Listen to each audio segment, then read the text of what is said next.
반갑습니다. 지역의 관점으로 세계를 바라보는 코리아 24TV. 지금 이슈의 주인공, 국내에 지금 떠오르고 있으신 분, 우리 박홍렬 전 목포시장님 모시고 손혜원 사태에 대해서 들어보도록 하겠습니다. 시장님 오랜만입니다. 안녕하십니까. 정말 반갑습니다. 오랜만에 뵙습니다.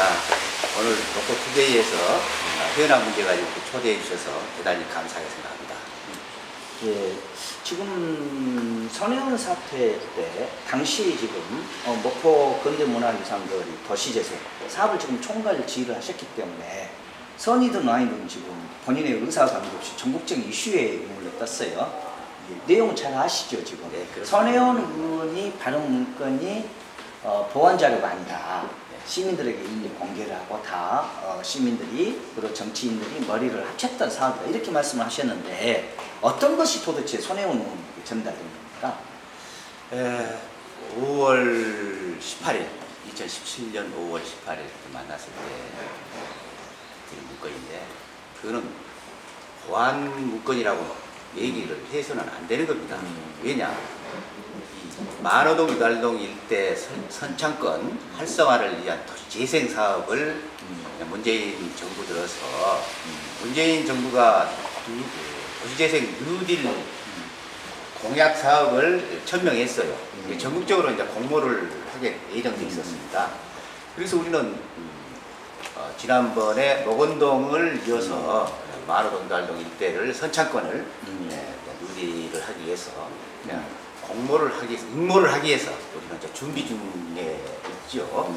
5월 9일 날 대통령 당선되시고 2017년 5월 9일 18일이죠. 그러니까 9일밖에 안 됐어요.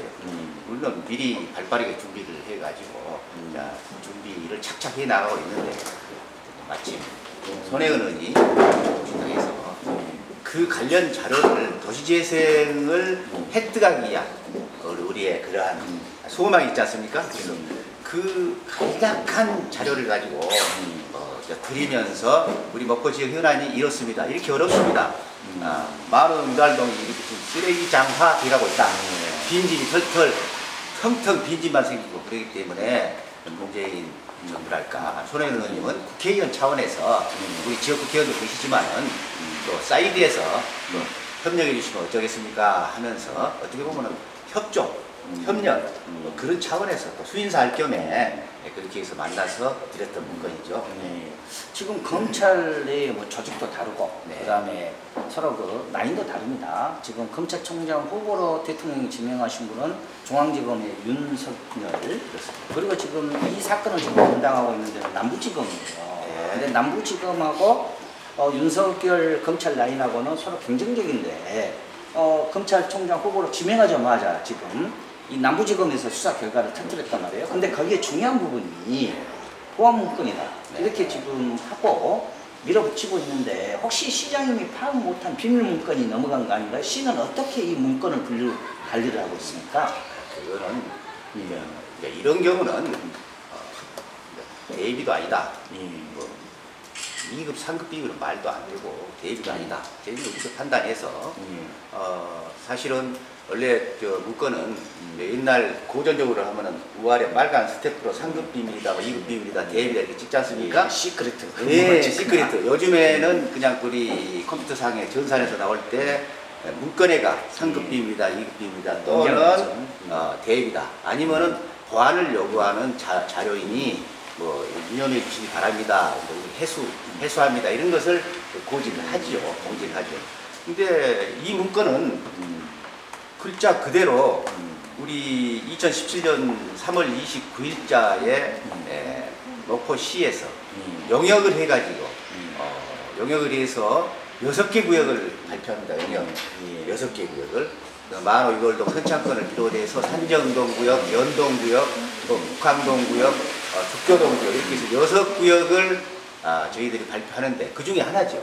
우선 선창권을 시작하겠다 해서 영역보고에 이미 시의원, 전문가, 우리 공무원, 또 관계자들, 또 언론인들도 오셨죠. 그렇게 해서 발표를 2차례나 했어요. 그 다음에 5월 11일 날, 2017년 5월 11일 날 공청회를 공식적으로 합니다. 목포시 주관도. 그때는 이해 당사자, 주민들까지 다 그때 오셨어요. 그때 당시에 보도 나간 것을 보면은 뭐 사진이나 이런 데도 이미 우리 주민들 얼굴도 다 나타나 있는데 이렇게 있고 또 시의원이고 주민들이 가지고 나갈 수 있도록 가지고 나갔습니다. 그래서 뭐 시의원은 본인이 가지고 나와서 전부 주민들한테 설명하고 다니고 설득하고 다녔다는 그런 말씀까지 있습니다. 그렇기 때문에 이거는 완자료다, 비밀자료다 이렇게 말할 수 없는 그런 자료다. 행정문건이고 행정자료고 업무 협조를 하는 협조문건이다. 이렇게 말할 수가 있습니다. 그 관리는 우리 실무선에서 관리를 하고 있죠. 한 가지 궁금한 부분은 네. 남부지검에서 지금 수사 과정 속에서 그 다음에 사업이 진행되면서 우리 손혜원 의원은 구입을 했던 9개 중에서 8개가 문화재로 지정이 되고 그리고 또 FA에서 손혜원 의원을 목포로 초대를 하고 같이 따라갔던 한 분 주민은 그 자료로 촬영을 해가지고 또 투자를 하고 그 다음에 손혜원 의원의 보좌관도 이걸 구입을 하고 그럼 정확히 찍어서 뭐 구입을 하고 이렇게 했는데 저희들이 궁금한 것은 시장님도 보지 못한 그러니까 쉽게 말해서 부동산업자나 볼 수 있는 정확한 지번이라든가 어떤 계획이라든가 이런 문서가 별도로 있는 거 아닙니까? 아 그때는 있을 수가 없죠. 그때 당시에는 전체적인 어떤 구역에 몇만 평 되는 구역에 대해서 이 구역 그 정도 바운다리만 잡아서 했죠. 그러니까 그때 당시 준 문건에는 남일극장 역전 쪽으로 해서 저쪽 동명 그 우리 종합 어시장 어상가 동명시장 그리고 저 선창가 조선리아 있는 근처까지 이렇게 해서 오거리 밑으로 이운동 전체 섹터가 들어있는 것을 드렸고 지번 표시나 이런 건 일체 없죠. 그거는 이제 뒤에 이제 그러고 이 문건은 목포시가 결정권이 있는 문건도 아니고 그러지 않습니까? 우리 또 중앙정부하고 목포시가 도시 계획을 해서 목포시장명으로 모든 것이 확정해 가는 그러한 도시계획 변경이라든가 이런 것이 아니에요.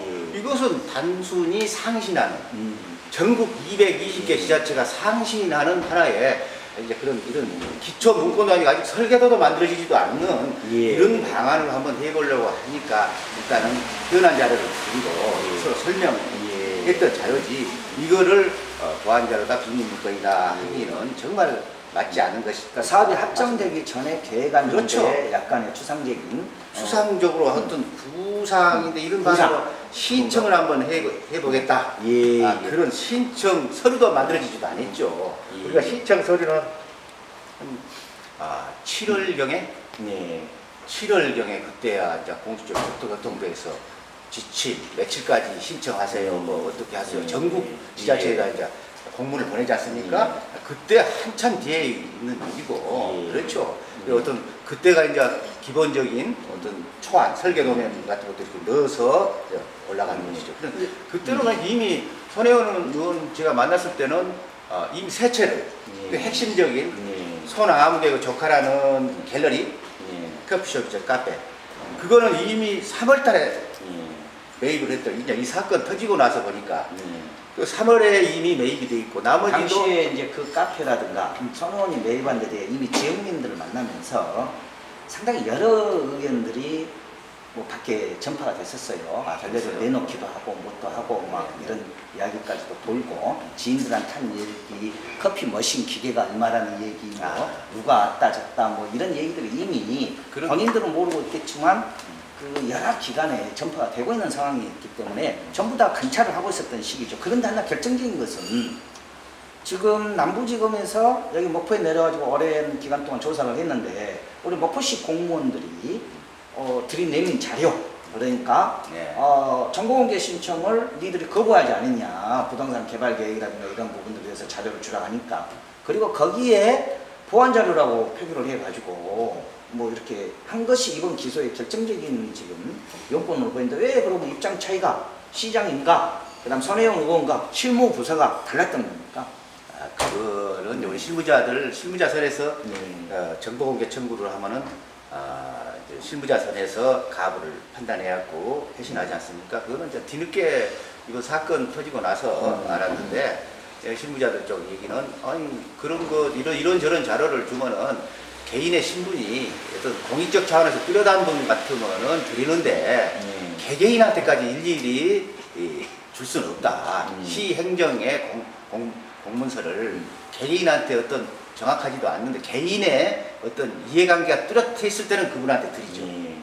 그런데 전체적인 공익적인 자료를 개인한테 드리기는 맞지 않다 해서 원함용할 수가 있고, 예를 들어서 언론에서 요청할 경우에는 언론은 공익적인 어떻게 기관 아닙니까? 그렇기 때문에 드리는 것이 추세죠. 그렇지 않습니까? 특별한 경우는 아니고. 그렇듯이 그런 관점이었지, 뭐 우리 실무자들이 어떤 것은 비밀이다, 이제 공개된 일반 문건이다, 이의 각도에 의해서 그 업무 처리를 한 것은 아니다, 이렇게 말씀을 드릴 수가 있습니다.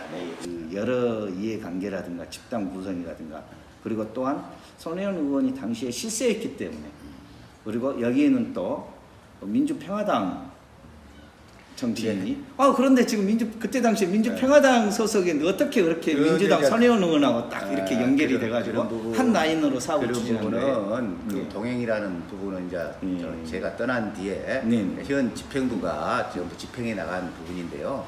그거 뭐 동행이 하나의 이제 저녁 때 이루어지는 하나의 우리 지역의 하나의 예술 행사였지 않습니까? 그 행사에 있어서 누가 연출하고 누가 하고 하는 것은 너무 세세하게 들어가는 거니까 그런 부분은 넘어갑시다. 어떻게 그 손혜원 의원을 만나게 된 거예요? 그 실세 중에 실세. 무슨 또 뭐 실세라고 표현하기는 좀 그렇고요. 지금도 뭐 우리 김정숙 여사의 그 정치 대한민국을 움직이는 문재인을 인간관계가 그렇다는 거지, 그것이 뭐 문화단체랑 같이 해가지고 문재인 대통령 선거운동차 그런 부분은 제가 그때 이제 대통령 선거가 그렇죠. 17년 5월 9일이기 때문에 3월 4월 뭐 이때 그 홍보 쪽 담당해가지고 전국을 좀 누렸던 것 같아요. 근데 난 그때는 만나지 않았고 저는 그때 당시에 이제 문재인 캠프나 안철수 캠프의 우리 목포 발전을 위한 공약, 이 공약을 좀 넣어줍사 하고 양쪽 측에 내가 건의드린 건 있어요. 그러나 손혜원을 만난 적은 없고 5월 18일 그때 정부 출범 후에 한 일주일 돼서 여기 강주 민주화 항쟁 추념식에 대통령께서 처음 오시고 두 번째는 여야 국회의원이 전원이 왔을 때입니다. 그리고 나서 우리 세월호 세월호 여기 그 거치되어 있는 신항에 거치되어 있는 세월호에 또 이분들이 오셨어요. 여야 할 것 없이 오셨는데 그때 버스로 대절을 했습니다. 사실 제가 오찬을 한번 제안을 했었는데 단체로 움직이기 때문에 오찬까지는 차라도 한잔 합시다 해서 오거리 목포 오거리 근처에 있는 커피숍에서 만나가지고 우리 간부한 2명하고 그쪽에 보좌진들 뭐 일행 한 4명 정도 하고 이렇게 같이 커피 한 잔 마시면서 그 우리 만호동 유달동을 꼭 우리 살리려는 그 시장이니까 이제 정부도 출범했으니까 나름대로 협조 체제를 구축하고 그것이 매우 중요하지 않습니까? 시장은 뭐 우리 지역 국회의원도 열심히 잘해 주시지만은 그쪽에 또 사이드라인도 필요한 거예요. 그래서 저는 예산 딸 때 항상 우리 여당, 야당, 무소속까지 다 쫓아다녔지 않습니까? 무소속까지도 다 쫓아다녔기 때문에 그런 맥락에서 우리 시위를 맡고 있는 사람 입장에서 그때 만나게 했던 것이고 그 자료도 우리 지역을 살리기 위해서 국비 예산을 딸 수 있을 때 그럴 때 좀 도움이 되지 않을까 이제 이런 개념에서 그때 만나게 있었던 거죠. 우리 시장님 입장으로서는 시민들의 그 요구, 그리고 시민들의 평가가 정말 냉혹하죠. 어떨 때는 우리 시장님에게 간이고 쓸개고 다 빼주고 세계를 띄어라, 여야 구별하지 말고 만나라 이렇게 요구를 하는데 또 결과에 따라서는 냉혹한 야단을 치니까 참 시민들한테 참 아쉽고 좀 뭐 그런 느낌도 있을 것 같아요. 우리 시장님이 뵀을 때 손혜원 의원의 가치가 당시에 뭐라고 생각을 했었던가요? 목포에? 저는 그때 당시에 3, 4월 이렇게 다니시고 또 그때부터 이제 저는 얘기 정보를 듣죠. 그러면 나름대로 목포의 적산가고 또 일제 때 근대 문화 역사에 대해서 상당히 관심이 많으신 분이다. 또 그리고 근대 문화 역사는 보존을 해야 된다. 이런 키워드를 가지고 얘기하는데 일리가 있더라고요. 그리고 외국의 가사 같은 그런 것을 좀 만들어서 우리가 관광객도 유치를 해야 된다. 이런 얘기는 참 좋은 얘기였어요. 그래서 어떤 문화적인 나름대로 이 조예가 있구나 이런 판단을 해서 또 그분이 또 자개농 같은 그런 부분도 언급을 해주셨던 것 같고 나름대로 본인은 금토일 여기에서 이제 본인도 국회의원을 더 이상 하지 않고 금토일 정도는 친구들하고 지인들하고 여기 와서 살고 또 월화수는 또 서울에 가서 살고 이런 생각을 갖고 계셔서 이분이 아무튼 자기 친구들 그룹하고 먹고 이쪽에 와서 살고 싶은 생각도 있구나 그런 생각을 했죠. 그래서 아무튼 잘 됐다. 이분이 많이 도와주시면 좋겠다. 그 당시에는 그쪽이 어느 누구도 쳐다보지 않는 곳입니다. 뭐 쓰레기가 넘쳐나고 빈집이 계속 나타나고 우리 목포시장에서는 예산도 없는데 투여할 예산이 없어요. 그래서 국비를 가져오든지 아니면 이분네들이 여기를 뭐 와서 살겠다니까 좋아 되냐. 그것은 개인적인 자본, 민간 자본이 들어와서 무언가를 이쪽을 집을 좀 사서 활성화해 주면은 좋겠다 하는 생각도 가졌죠. 이제 막바지에 이제 이러한 사태가 터져 가지고 이제 좀 이런 상황이 되니까 조금 아쉬운 점이 있다 이런 말씀을 드릴 수가 있죠. 그럼 다시 한번 핵심을 짚고 넘어가죠.